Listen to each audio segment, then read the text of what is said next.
The sparring clip that was released, I'm just curious, what'd you make of all that? With Devin Haney, or well, I thought it was interesting. You know, he had talked about that. You know, that we couldn't push him in camp, and he needed to get us out of the camp, and so on. Now I think he's saying that you know, I never called him back, or I don't know what all that is. First you said you pushed, you know, we couldn't push you, so we had to leave the camp. Then you said we never called back for the camp. Again, Was it all BS then? well, you know, of the two sparring sessions, we all seen the one round that they had. They have the full sparring sessions of both sparring sessions. We never taped anything. So they have one round that they released of the two sparring sessions, and everybody can see, you know, it was an even keel round at best. And again, I said it and I'll say it again, you know, when you bring a guy in for sparring, if he's absolutely atrocious, I can understand you can get rid of him. If you have him there and you think he's a problem in the camp because he's partying with the other guy, he's a bad influence on the other guy, or he's just bad people around, I don't think that's the case, because, again, Hector only speaks Spanish. He speaks English. So I don't think they were going to be hanging out any time at the club, to my knowledge. And the third reason you get rid of a guy is that you just think he's just too much just too much in the camp. So, you know, I'll leave it at that. You take what you will from it. Of the three, I think we're all pretty clear. And again, who did you bring in for JoJo Diaz? Earl Spence? I don't think so. So, How long ago was the clips? And the second on top of that, like, how surprised were you that it was leaked out? well, I'm not surprised that they would leak something out because, like I said, of two sparring sessions, you're trying to look for the best round that's going to make you look good. And that being said, everybody can see if that's the only round that you got that you think you look so good. And wow, that I don't even know what to say about that.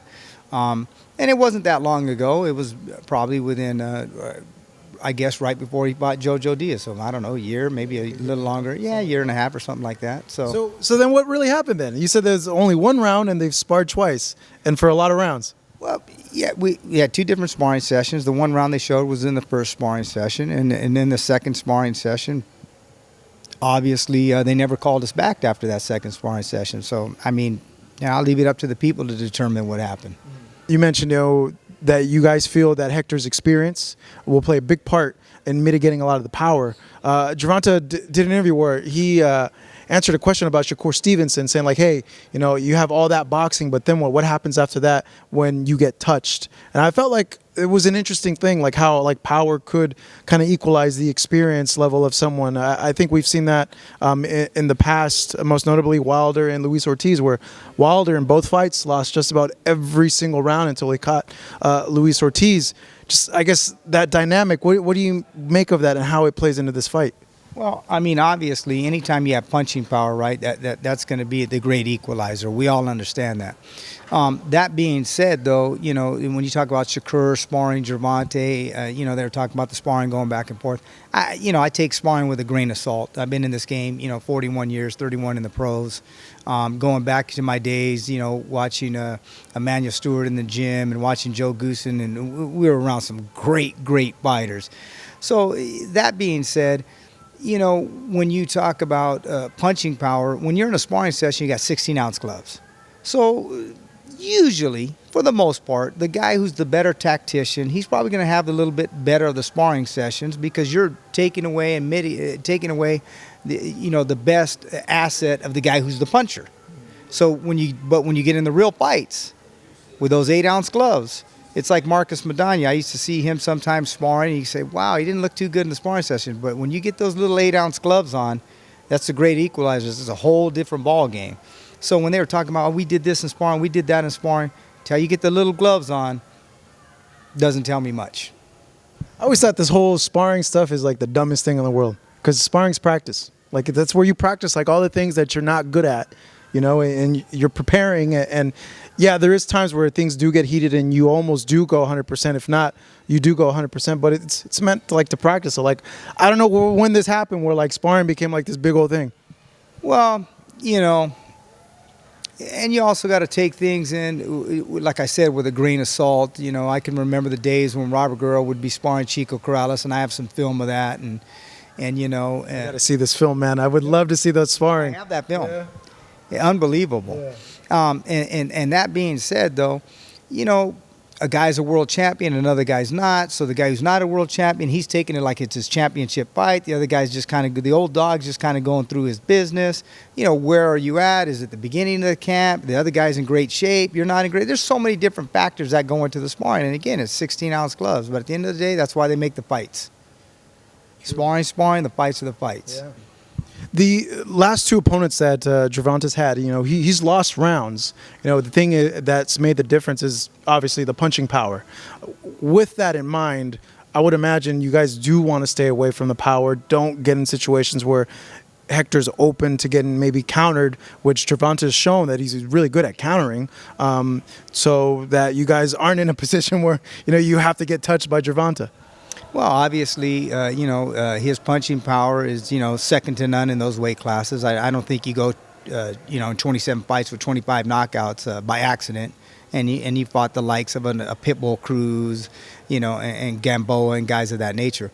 So definitely you got to be very conscious of the power. But, you know, that being said, there's a lot of things that we can do to mitigate it. And we've been working on that in camp. But that being said, he's still got to land the big shot. You got to be there to land the big shot. And if he can't land the big shot, he's going to be in a lot of trouble with a guy with this much experience, you know. So, again, he has a lot of experience. And Gervonta, a lot of people just think about the punching power, but I do give him his credit where credit, you know, where credit is deserved.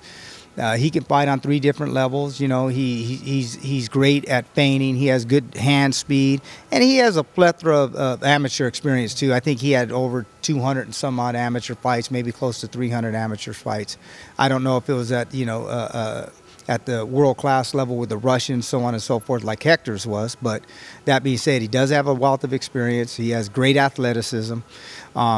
But there's a lot of things that Hector can do to mitigate some of those things, and everybody's going to see that January 7th. I can tell you that. At the end of the day, Bob, when you look at this fight and you look at like what it means to Hector and spending the time that you spent with Hector, like what does this mean to him and just the emotions that he has about this opportunity that he has in front of him on Saturday? Well, you got to remember, this is a guy, you know, that although he's an Olympian, was overlooked by a lot of the top promoters, wasn't given an opportunity. You know, he's had to fight and claw for everything that's come his way. It wasn't easy to become an Olympian, you know, from the Dominican Republic. It wasn't easy to get into the position that he's in right now. So it would mean a tremendous amount to him to win, and people got to understand something. I think people kind of overlook the fact that, you know, with the Dominican fighters and a lot of the fighters that I work with, you know, they're coming into foreign countries. You know, everybody thinks Spence or these guys. You guys are fighting fights in your backyard, and people don't look at what these guys are having to do. You know, it's like going into Mexico to go fight for a world title or a different place. When you go into a foreign country, it's not that easy. And so you have to fight for everything that comes your way. But that being said, he's positive, and he's not only he's carrying his country on his back in a sense, though, too. So it's not just him. This is for his country. And he knows that this can change the trajectory of Dominican boxing, right? So when we all got together, involved, me, Hector, and Puello, and Carlos Adames, you know, when we got together, you think about this, we all got together and said, hey, man, let's put Dominican boxing on the map. And at that point, you had never had more Dominican world champions than Cuba. You had never had more Dominican world champions than Puerto Rico. Now there's more Dominican world champions than Puerto Rico and Cuba combined. And I think for that matter, we can throw in the Philippines too. Shout out to Manny Pacquiao, right? So they're starting to put it on the map, and they're taking this serious now. Like, hey, you know what? We're not just a baseball country. Got a lot of talented people here, and I think it's great for boxing, because anytime you can bring in other cultures and other countries and get them passionate about the sport that I know that you love and I love, and all you people out there obviously watching this love and care about, and that's what it's all about, the fans.